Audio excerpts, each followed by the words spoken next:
Today, we tell traditional American story called a tall tale.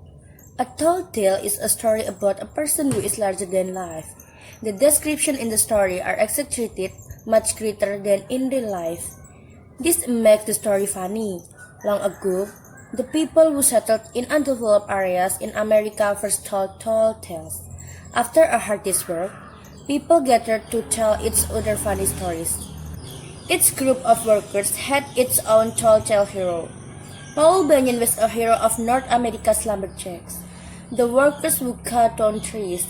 He was known for his strength, speed, and skill. Tradition says he cleared forests from the northeastern United States to the Pacific Ocean. Some people say Paul Bunyan was the creation of storytellers from the Middle Western Great Lakes area of the United States. Other people say the stories about him come from French Canada. Early in the 20th century, a writer prepared a collection of Paul Bunyan stories. They was included in a publication from the Red River Lumber Company in Minnesota. It is not known if the stories helped the company sales, but they became extremely popular. Here is Ayuk Puspita Sari with our story about Paul Bunyan.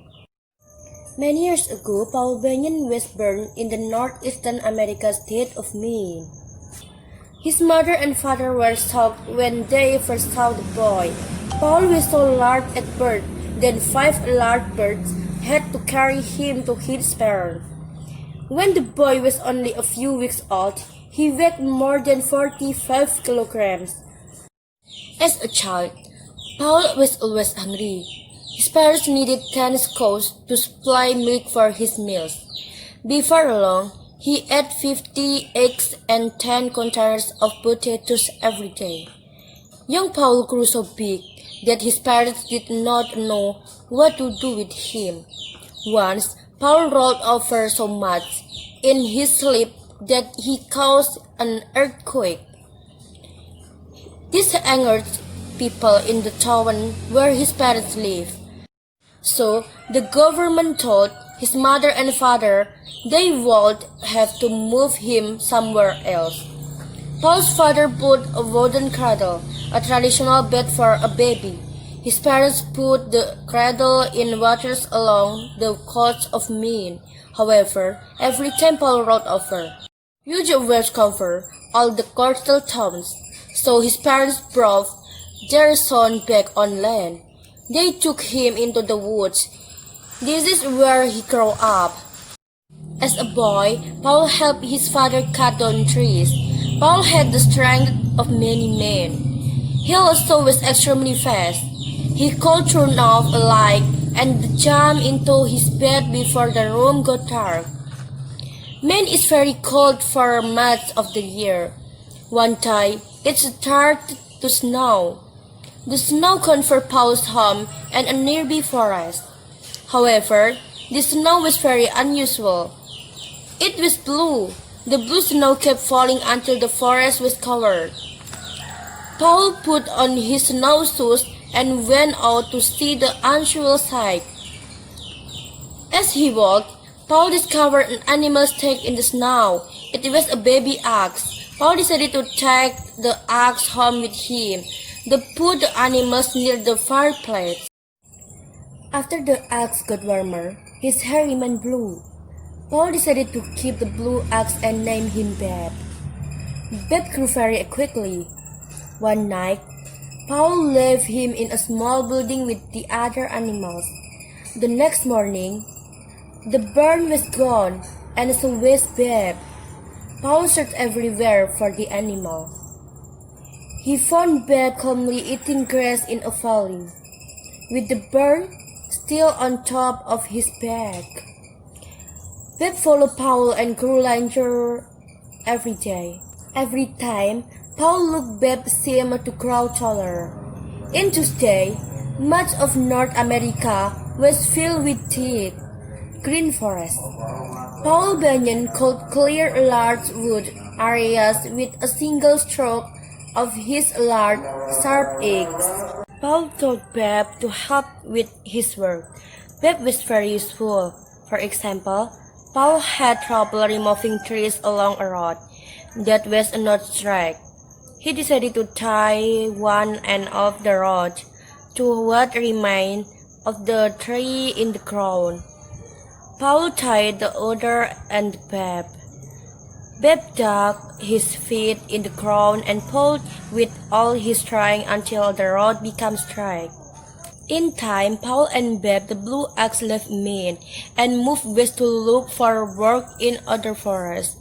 Along the way, Paul dug out the Great Lakes to provide drinking water for Beb. They settled in a camp near the Onion River in the state of Minnesota. Paul's camp was the largest in the country. The camp was so large that a man had to have 1 week's supply of food when walking from one side of the camp to the other. Paul decided to get other lumberjacks to help with the work. His work crew became known as the 7 Axemen. Each man was more than 2 meters tall and weighed more than 160 kilograms. All of the Axemen were named Elmer. That way, they all came running whenever Paul called them. The man who cooked for the group was named Sourdough Sam. He made everything except coffee from sourdough, a subtype used in making sourdough bread. Every Sunday, Paul and his crew ate hot cakes. Each hot cake was so large that it took 5 men to eat one. Paul usually had 10 or more hot cakes. Depending on how hungry he was, the table where the man ate was so long that a server usually drove to one end of the table and stayed the night. The server drove back in the morning with a first load of food. Paul needed someone to help with the camp finance. He gave the job to a man named Johnny Isler. Johnny kept records of everything, including wages and the cost of feeding Beb. He sometimes used 9 containers of writing fluid a day to keep such detailed records.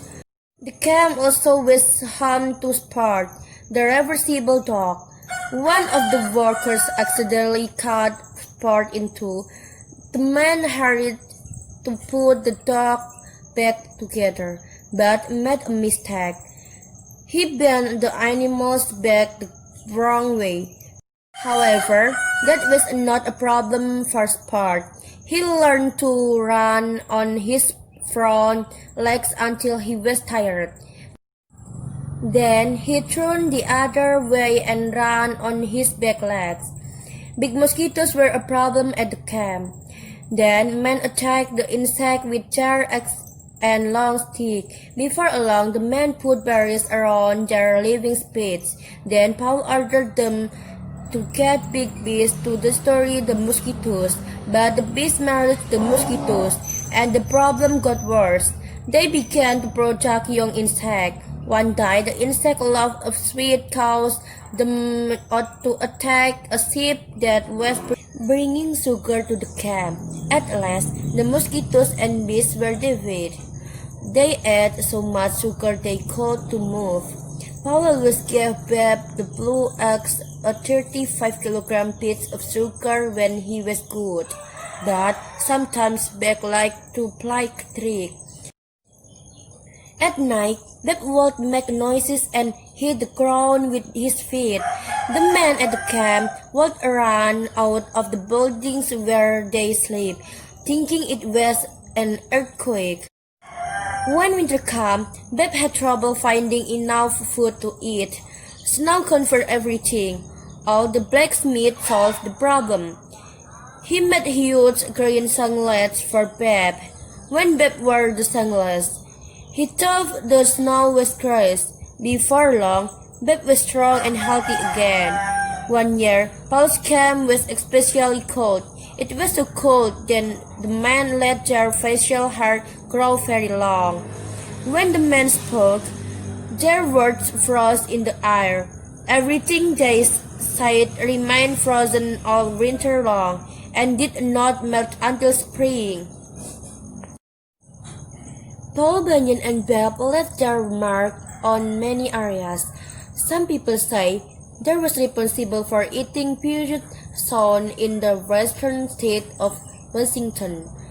Others say Paul Bunyan and Bab cleared the trees from the states of North Dakota and South Dakota. They prepared this area for farming. Bab the Blue Axe died in South Dakota.